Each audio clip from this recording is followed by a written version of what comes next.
તો અત્યાર બધી જો આપણે સવારમાં ભેહું બાંધી છે ને ન્યૂ મેમ્બર આવવાની તૈયારી થઈ ગઈ. આવશે 10-15 મિનિટમાં હવે ભેહું છોડવાની છે. હજી દૂચો નાખવાનો બાકી છે ને પછી ભેહું છૂટશે. તો આપણે 90% ગેરંટી આપી હતી કે પાડો દે છે, શું આવે ને હવે ખબર પડી જાય. આપણે 100% કહેતા પણ 90% કહીએ ત્યારે. ને ત્યાં જે બધી ઊભી છે, છૂટવાનો ટાઈમ છે અત્યારે. આ ભાઈ બંધ છૂટો જ છે અત્યારે.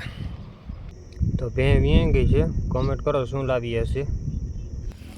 તો અત્યારે આપણે ભેહું નાખી લીધી છે ખેતર માટે ચારવા જાય છે. અહીંયા જો પૂરા છે અને આ બાજુ સામું ખેતર છે.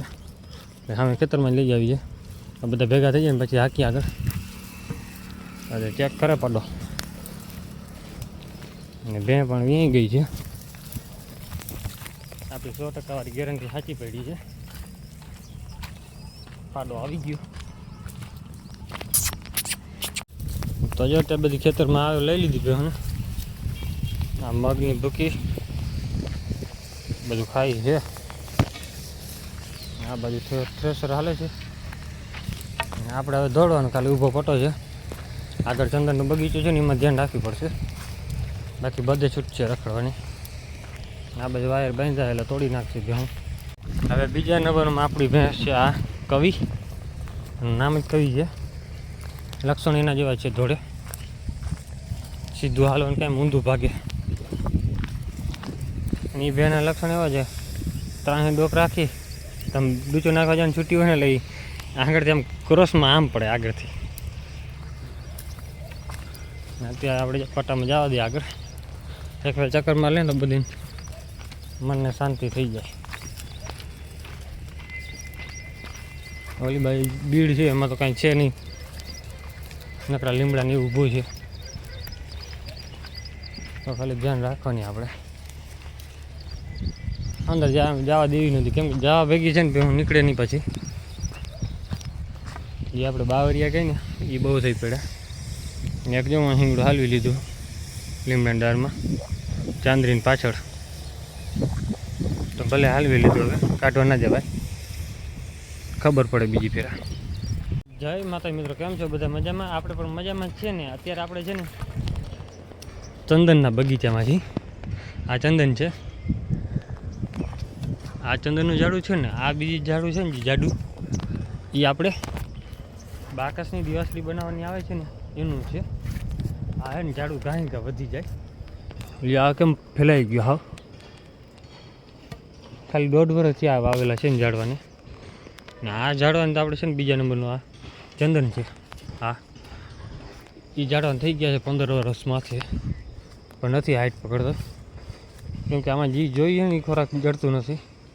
બાકી ખડ થઈ પડ્યું મસ્ત, લીલું છમ પડ્યું છે.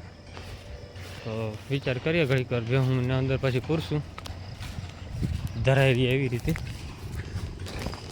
પહેલાં આપણે છે ને આગળ ચેક કરવું પડશે, કોઈ રહેતું નથી ને અહીંયા, તો વળી આવીને ખીજાશે. કેમ કે આ મહેનત કરેલા ઝાડ હોય ભાંગી નાખે. ભાંગે તો નહીં ભેહું, પણ હું છે ખંજવાર કરવા એક વાર હોય ને બધી બગાડે બધાની. આપણે ચેક કરશું પછી ના હોય તો આપણે ચક્કર મારી લેવું. કારણ કે એમાં છે ચક્કર મારવા જેવું તો ઘણું બધું. તો અહીંયા ખાહે. આમાં તો અમે કાંઈ પાણી પાયેલું નથી હમણાંનું, તો સુકાવા માંડ્યું છે. તો કે ચંદનમાં પાણી ફૂલ જ જોઈએ. આ જંગલ જેવું વાતાવરણ હોવું જોઈએ. તો જો ભાઈએ જંગલ જેવું વાતાવરણ કરી દીધું. કેમ કે બિયારો એવો છે ને, આમાં ટ્રેક્ટર હાકીને થાકી ગયો છે, પણ પાછો બિયારો થઈ પડે છે. ક્યાંથી એટલો બિયાર આવે છે ને એ જ ખબર નથી પડતી. આમાં ઓછામાં ઓછા છે 10 થી 15 હજાર ઝાડવા વાવેલ ચંદનના છે. બાકી બીજા આવા ઝાડવા છે એ અલગ છે. એ તો ઘણા પાછી નવીન વાવ્યા એને આપણે અટક નથી. એ પણ આવે 10 હજાર જેવા. ગાયો તો આપણે અંદર આવી ગઈ, ભેહું આવી ગઈ છે ધીરે ધીરે. અડધી આમાં જ રખડે છે. પાડાને ધ્યાન રાખવી પડશે, કેમ કે પાડો આપણે સામે એને ભેહું બાંધી છે એટલે એમનો દેખશે ભાગી જાય. આમાં છે ને બકરાવાળા પૂરી દે, સાંજે આવે ને બકરાવાળો પૂરીને વહી જાય છે ચારવા. અંદર મૂકી દે બકરાને, પોતે ભાગી જાય ભાઈ. કાંઈ વાડીમાં બેઠા હોય ખાલી અવાજ કરે ને એટલે બકરા બધા ભાગી આવે.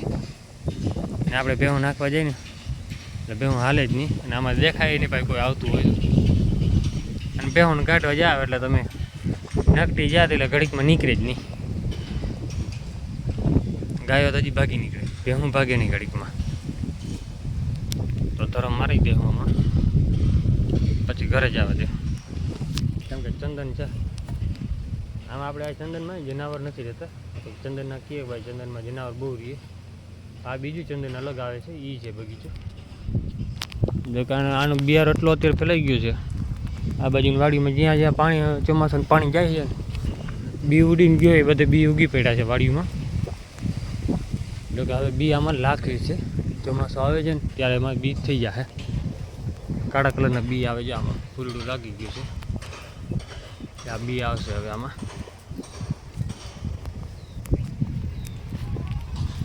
હું પાછી વારે જવા દઈ. ફેન્સિંગ કરેલ છે પણ ફેન્સિંગ તોડી નાખેલ છે બકરાવાળાએ. ઘૂમરા ખાશે આટલામાં. તો આપણે જો બધી ભેહું ઓલી બાજુ રખડી દીધી, અડધી વારવા ગયા ને આવી ગઈ બધી અંદર. હવે ચક્કર તો મરાવી દે, હું મૂકી તો નથી. ભેહું છે ને ભાગે બહુ, આ બાજુ ખડ થઈ પડ્યું છે બહુ, એટલે ભાગદોડ કરવાની જ છે. અને ચંદન તો શું છે, આમાં ચંદન હાઈટ નથી પકડાણી, કેમ કે પ્રોપર દવા જોઈ છે ને જડતી નથી લાગતી. આ દવા વગર ન થાય, ને કાં પાણી ન જડતું ટાઈમે. અહીંયા સાંભળે છે હજી એમને ઝાડવા ઊભા છે. આ નાનકડા હતા જે ઝાડવા વાવ્યા ને અમે, ખબર છે કે ભાઈ ઝાડવા હાવ નાના વાવ્યા હતા ને અમે હાવ નાનકડા હતા. 15 વર્ષ પહેલાંની વાત છે, તો પણ હજી ઝાડવા એવડા ને એવડા છે. આ બેવું ને આપણે આમ બારશું સાઈડ બાજુ. આપણે છે ને પાણી પીવા જવું છે, કે સામે વાડી મોટર ચાલુ છે તો પાણી પીતા આવશું. બેહું ને પછી ચક્કર મારાતા જાઉં એ સાઈડ. તો આ બાજુ ભાગી જાય ને ગાડી અઘરી થાય. કોઈ દેખી જાય તો આપણે ધ્યાન રાખીને બેઠા છે, કોઈ આવતું હોય ને તો બેહું લઈને સીધા ભાગી જાય. કેમ કે ચોરી કરવી તો ચારવું હોય તો એમ જ કરવું પડે, ભાગવું પડે ઘડીક. હા પછી ડોબું ઘડીકમાં હટે જ નહીં. ગાય તો હજી 1 લાકડી મારો તો ભાગી જાય, ડોબાને 10 લાકડી મારો તો માન વરે. ને આમાં ડૂચો જડી જાય લીલો છમ અત્યારે ઉનાળામાં, કારા ઉનાળે તો મૂકે પછી. તો આપણે જો ભેહું બધી હાલી નીકળી ઘરે. હવે ધરાણી છે, કેમ કે ચંદનના બગીચામાં 15-20 મિનિટ ચક્કર મારી લીધી ને એમાં ધરાઈ ગઈ. એમાં આ તો બીજો ઢગલો મોટે એટલે ધરાણા. હવે જાય છે ઘરે. અત્યારે શું કે ઘરે તો ખાઈ લીધું, થોડું ઘણું ભૂકો નાખી દીધો હતો. હવે આપણે જોઈ પાડા ઊભો થઈ ગયો છે, ઘરે જઈને તમને પણ દેખાડીશ. તો અત્યારે છે ને આપણે પાડાને ધવડાવી છીએ. પાડો પણ આમ મજબૂત આવેલો છે, આપણે ભૂતળાનું વિઝટ છે જોરદાર. હવે ધીરે ધીરે આચર લઈએ છીએ, દૂધ પીવડાવી લઈએ આને, પછી દોઈ લઈએ.